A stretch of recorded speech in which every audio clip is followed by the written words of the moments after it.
questo punto stiamo facendo tutto da soli. Il salumificio Mugo è stato l'unico, diciamo,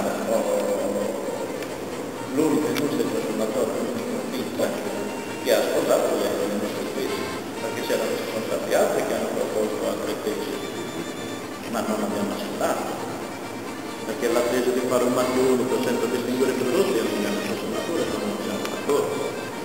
L'attesa di dire, l'altra tesi invece di noi, voi siete allevatori, voi allevate e poi ci facciamo noi a vendere prodotto trasformato, non ci va bene neanche questo.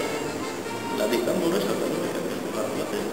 Assieme stiamo costruendo un percorso, che è a vantaggio di tutti quanti. Insomma, il consorzio c'è, adesso andiamo ancora con la filiera.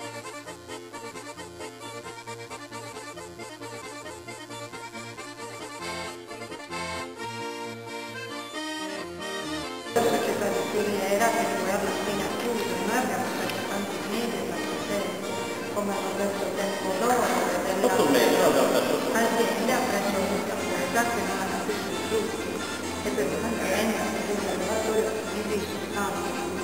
saremmo già strutturati diversamente.